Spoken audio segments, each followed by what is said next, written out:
Spanish verbs on a Friday. Los verbos españoles los viernes. Vámonos.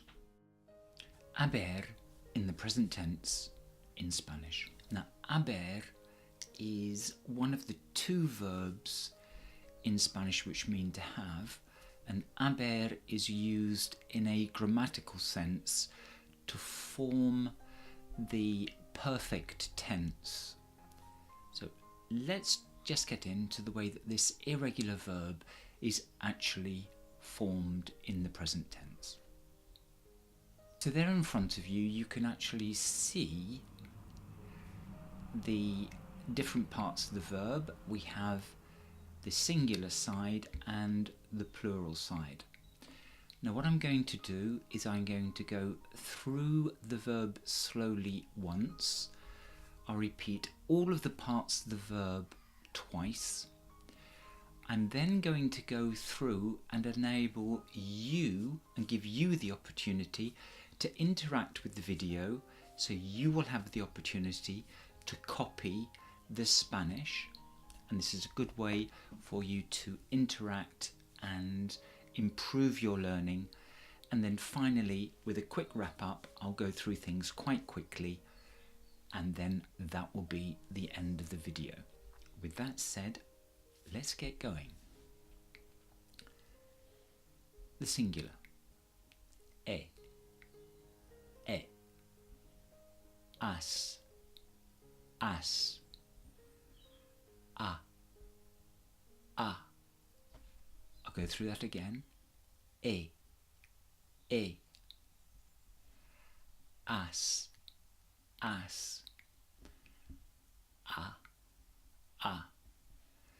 Now notice that I am dropping the H and I am not pronouncing the H at all. So it goes E, as, a, and then in the plural form it goes hemos, habéis, han. Repito, hemos, habéis, han. So remember, there are no repetition or no pronunciation of the H as in English, so you can drop your H's. Now I'm going to give the opportunity for you to actually repeat the verb yourself. So here we go. I'll say it twice and then you repeat it. Here we go. E.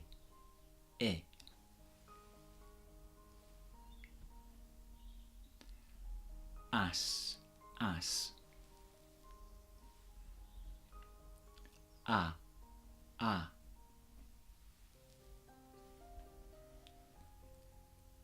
Hemos.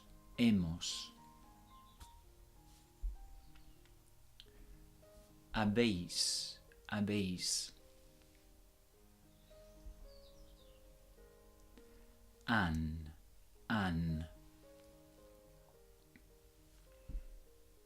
Muy bien.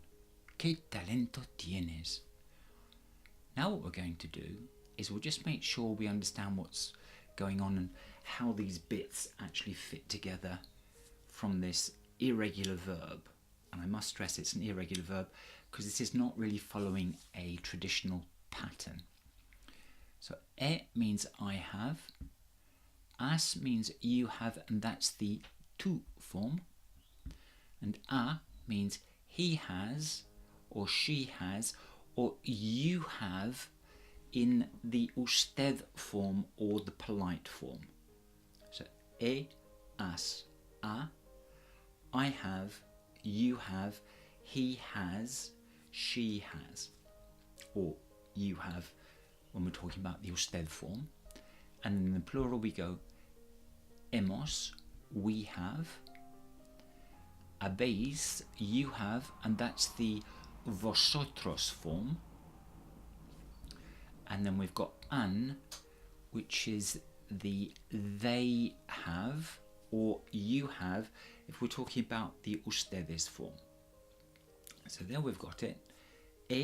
As, a, hemos, habéis, han. And now perhaps we can get a bit more rhythm into what we're going to do. So I'm going to do the singular first and then the plural, and then you might like to actually say them yourself. So here we go. As a. Over to you, bit more rhythm. As a. Now we're going to the plural. Hemos, habéis, han. Hemos, habéis, han. Over to you. Hemos, habéis, han.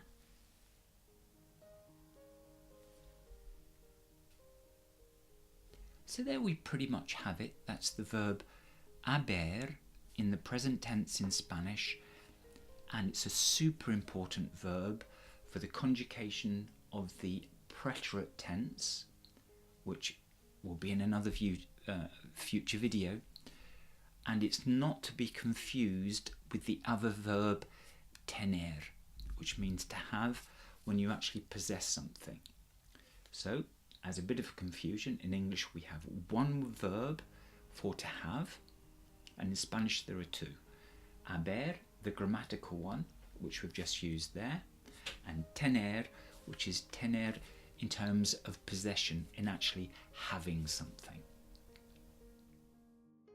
So that really wraps up this video on haber in the present tense, this grammatical to have. Now, if you found that useful, what I'd really like is if you could make some comments in the comments box below. If you've liked it, what do you think else I could do? They're the things that I'm really interested in. So if you've just got a moment, I'd be really happy and really grateful if you could put some comments in the comments box below. Now, if you did find that useful, why don't you give it a thumbs up? And can I perhaps be cheeky and ask, why don't you actually subscribe to the channel? Muchas gracias, amigos míos.